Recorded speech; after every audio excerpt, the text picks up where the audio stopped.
آپ کے پاس 4 نمبر پہ کوہلی نہیں ہے نا، مڈل آرڈر میں کوئی بیٹسمین نہیں ہے. یو کی not depend on few players in T20 cricket. 7 سینچریاں ہیں رضوان اور بابر کی اوپننگ سٹینڈ کے اوپر. نہ وہ KL راہل روہت کی ہیں، نہ ہی وہ دنیا کی کسی اور جوڑی کی ہیں. اور 150 پلس 5 مرتبہ انہوں نے کیا ہوا ہے. تو یہ ایک پلس پوائنٹ کا شیلٹر لے کے دونوں مسلسل اوپننگ کری جا رہے ہیں. نیچے کا حال آپ کے سامنے ہی ہے. میں وہی کہہ رہا ہوں کہ آپ کے پاس 4 نمبر پہ کوہلی نہیں ہے نا، آپ کے پاس 4 نمبر پہ کوئی پلیئر نہیں ہے. تو میں وہی کہتا ہوں کہ ایکسپیریمنٹ کرنے میں حرج کیا ہے کہ جہاں آپ بالکل اوپن پہ ڈیپینڈ کرتے ہیں، یہ 2 آؤٹ ہوتے ہیں تو لوگ اسٹیڈیم چھوڑ کے چلے جاتے ہیں. اسی کو ایڈریس کرنے کی کوشش کر سکتے ہیں. آپ بابر کو 4 نمبر پہ لائیں اور پھر آپ دیکھیں کہ اسٹیبلٹی آپ کو مڈل میں بھی ملے گی. اور پھر یہ رول جو آصف علی کا 6 نمبر پہ ہے، پھر وہ رول آ سکتا ہے کہ جب 2-3 اوور ہوں وہ جائے اور جا کے اسٹرائک ریٹ کو اور مزید بڑھا دیں. پاکستان نے اس سیریز میں 3 دفعہ، اس میں شاہین نہیں تھے، ری ہیب پہ چلے گئے ہیں، اور ساتھ نسیم بخار ہو گیا تھا. تو آپ کو بینچ اسٹرینتھ بولنگ کیسی لگی ہے آپ کی، جو ایک عرصے سے ہماری سرزمین آپ بھی بلانگ کرتے ہیں اسی فاسٹ بولنگ فیملی سے؟ اسی میں ایڈ کر لیں، فاسٹ بولنگ سے ہی سوال تھا کہ آسٹریلیا کے اندر آپ کے پاس فاسٹ بولنگ آل راؤنڈر نہیں ہے ٹیم میں.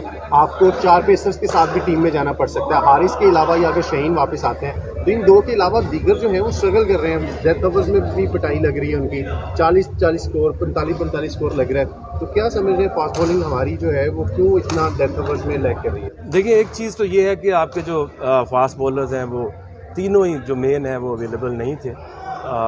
تو باقی جو بالرز ہیں وہ اس کیلیبر کے نہیں ہیں کہ وہ میچ کو کنٹرول کر سکے. باقی بات رہی انہوں نے کروا دیا کہ انہوں نے کیا. انٹینٹ جو ہے وہ دیکھنی ہوتی ہے آپ نے کہ آپ اگر فیئر لیس کرکٹ کھیلتے ہیں. وہ آتے ہیں انگلینڈ کے بیٹسمین تو 1% بھی وہ یہ نہیں سوچ رہے ہوتے کہ میں آؤٹ ہو گیا تو اس ٹیم کا کیا بنے گا. یو کی not depend on few players in T20 cricket. آپ نے ایک ٹارگٹ ذہن میں رکھا ہوا ہے کہ ہم نے 9-10 کی ایوریج سے نیچے نہیں کھیلنا، چاہے آؤٹ ہوں چاہے نہ آؤٹ ہوں. تو یہ مائنڈ سیٹ کی بات ہے. دوسرا جو آل راؤنڈر نہیں ہے تو ان کے پاس تو ایک اسپنر انفٹ ہو جائے تو دوسرا اسپنر نہیں ہے.